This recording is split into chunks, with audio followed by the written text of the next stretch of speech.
What's up, Aztec fans?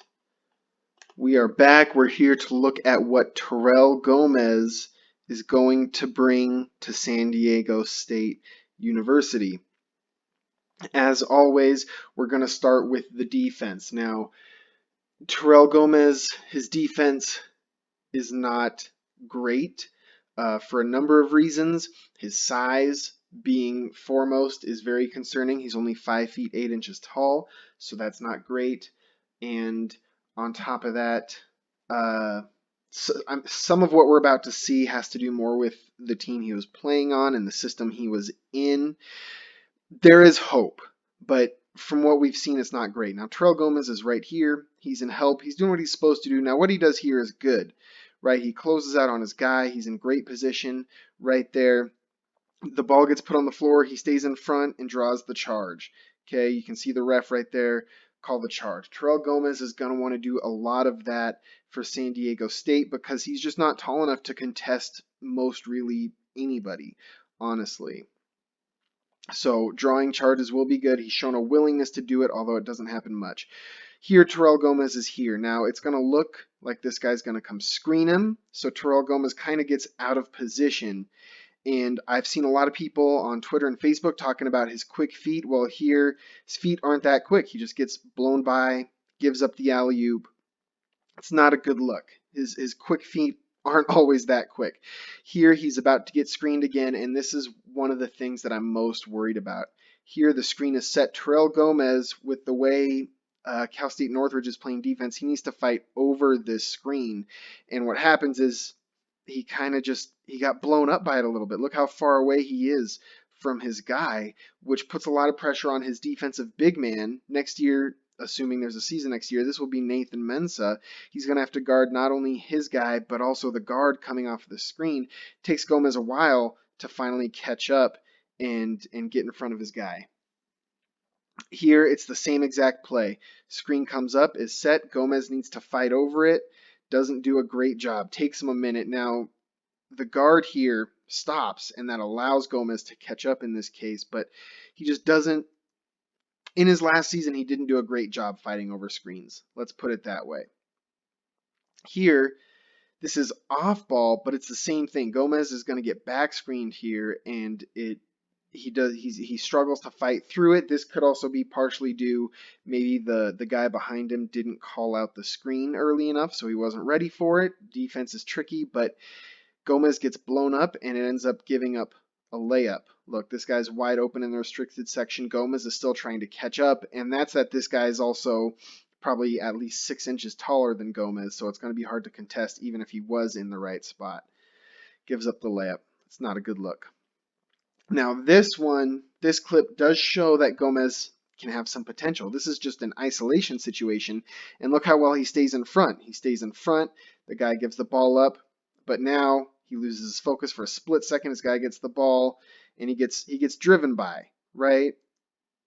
That's a bucket. We can even go back here.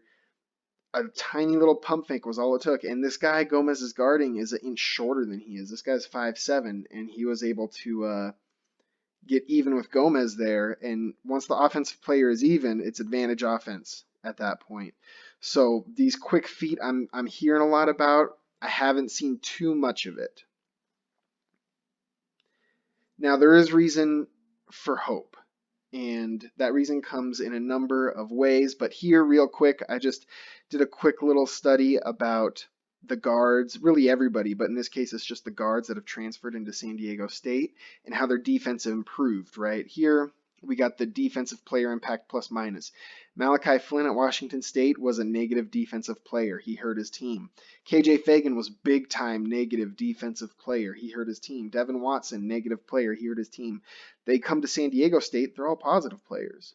They're all helping their team. They improved by an average of almost 2.5 points per 100 possessions. Terrell Gomez, I wouldn't expect him to improve by 2.5 points, but if he even improves by 1 point, he'll still be a negative. He'll still be hurting the team on the defensive end, but he'll be a positive overall player with his overall offense, and that's really all we can ask for. The main thing Terrell Gomez is going to bring to this team is his shooting, and so this is where we're going to spend most of our time. Now Gomez isn't here. There he is. And look how he hopped into that. He set both of his feet at the same time. That's a pro level skill. Not many college players do that. They normally land 1 foot at a time. He lands 2 feet at a time. Look how far he is behind the top of the key there, and he hits it. And that's in transition too. Those are very hard shots to make. Gomez hits a lot of shots in transition. Here he is at the bottom of your screen, and it's basically the same thing. In transition, hits the 3 from the wing. This dude is a lights out shooter. This shot is against Auburn. Lights out. Another shot against Auburn. This one is in transition a little bit, but this isn't off a catch and shoot. He's creating his own shot here, and he's able to just pull up against a good Auburn team. Now, this is another even better example because this isn't in transition at all, right? It's one thing to have somebody else create the shot for you and you just finish it. This clip here, Gomez is in isolation at the top of the key, and he's able to just sidestep, pull, hit the shot. This dude can hit the shot from anywhere on the floor. It's a little step back right there, easy money. Now, he's shown he can catch and shoot. He's shown he can catch and shoot on the move. We've shown that he can create his own shot. Can he come off of screens at all in the half court without the benefit of transition? Well, turns out he absolutely can. And this next example right here, this is an even better example. Gomez is right here. Now he's going to get the ball into the post, and this big is going to come set a flare screen. San Diego State did a lot of similar stuff to this past season, so it's good to see Gomez being able to do this here. Big sets the flare screen. Gomez comes off it, wide open, hits the shot. Dude can hit shots from anywhere. It's just beautiful to see. He's up here, once again, comes off the screen. Doesn't hit that one, but a lot of contact, drew the foul, and shoots like 95% from the line or something ridiculous. So you take that as well. And then here's another one up at the top of the key. He's going to run off some screens here. There it is. Double stagger screen, comes off the wing, hits the shot. This guy can hit shots in transition. He can create his own shot. He's at the bottom of the screen here. This is kind of what a typical play for if you're running your offense around Gomez might look like. He's at his best when he's off the ball. So he's going to run around a stagger screen down here to the opposite side of the floor until he gets a shot he likes. He doesn't quite like that one, so he comes around the stagger screen again. Doesn't quite like the shot, but can work with it. One dribble pull up, hits it. He can hit shots off the screen. He can hit shots in transition. He can hit it anywhere. Now, the next thing to look at is scoring. I separated scoring from shooting because, at least to me, it's a little bit different. When I'm thinking about scoring, I'm thinking about, can you put the ball on the floor and drive it, and then once you do that, either pull up or finish at the rim. That's what I'm talking about when I'm saying scoring. It's basically shooting from within the arc for the purposes of this video. Now, we got Gomez up here, left side wing, right? He's going to come 1-2, pull up at the elbow, and he can hit it.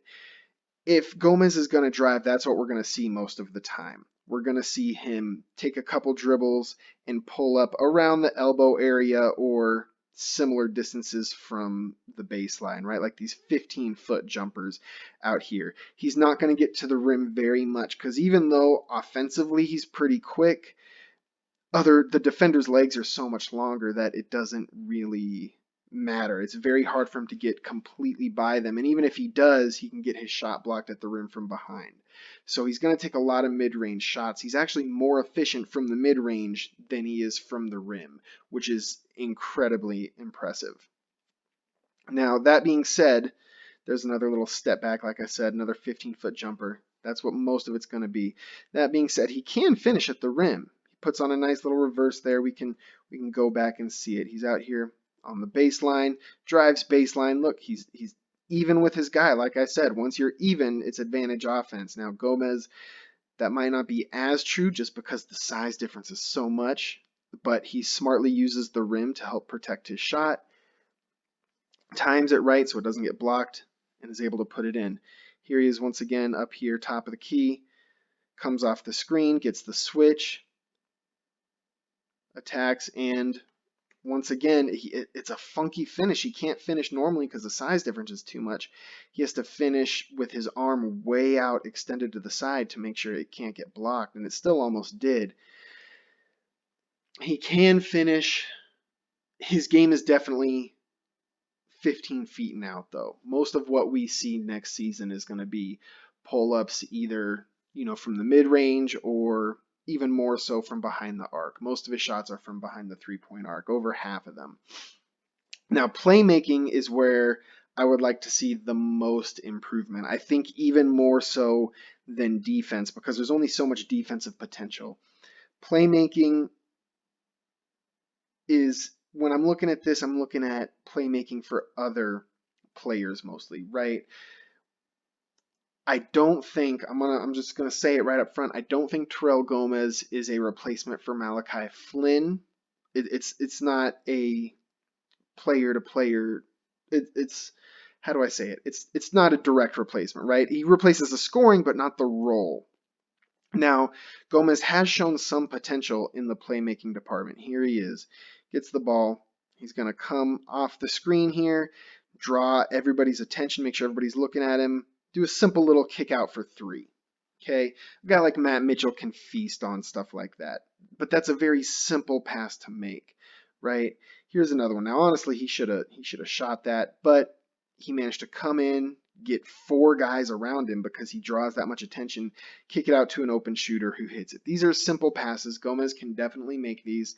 And if you're surrounded with shooters like Mitchell and Shackle and Seiko, they can feast on this if Gomez draws that much attention. Now, what about like a legit pick and roll? Let's see if that's coming up next. I don't think it is, but we're watching here. He's going to come in. Ooh, so bad alley-oop attempt. I forgot I put this clip in here, but that's okay. Not a great alley-oop attempt. He went for the alley-oop, but normally that would be a great read, but it gets swatted away. So he has some limitations with his playmaking. He can't make all the passes. Now, this one against Auburn, this is a more true pick and roll situation. Now, he gets blitzed. We saw Trey Pulliam struggle with this type of stuff a little bit last season. He keeps his cool and notices that the big is super high, and this is Gomez's guy right here. He's out of position. Gomez had a really big, or not a really big, a really good big man at Northridge, and he manages to hit him for the bucket. That was a great pass. That was the best pass I've seen Gomez make in the tape I've watched on him.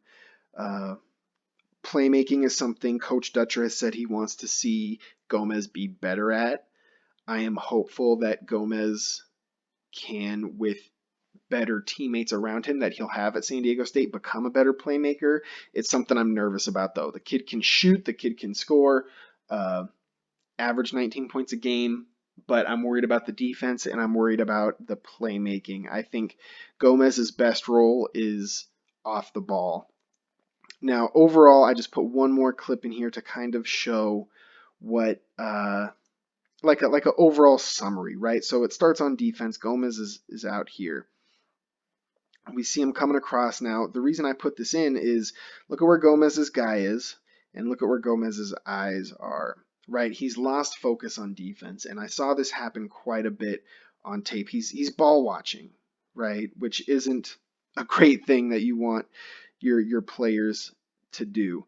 And at this point, Gomez realizes, oh no, my guy is wide open in the corner. That's not good. So he starts scrambling to try and get back to his guy. Now, luckily, the shot misses. It's not a great contest from Gomez, but the shot misses, and Gomez is off. He's running. He's off the screen now, out in the corner. Kick out. Gomez gets it, hits the bucket, right? That's the type of thing that I think we'll see a lot from Gomez this year, is there will be some defensive lapses. We'll see if Dutcher is able to get him to do more playmaking.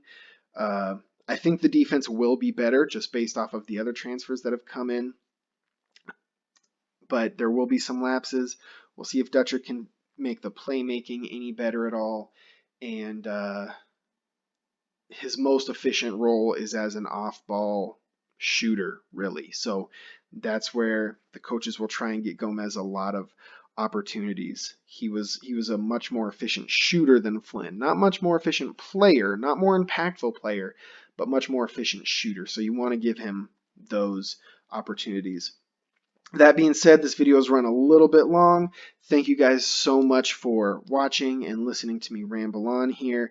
I know I sound a little pessimistic. I am excited to see Gomez. It's just a matter of how much he can improve in those defensive and playmaking areas. But he's going to light a lot of nets on fire, and I am here for it.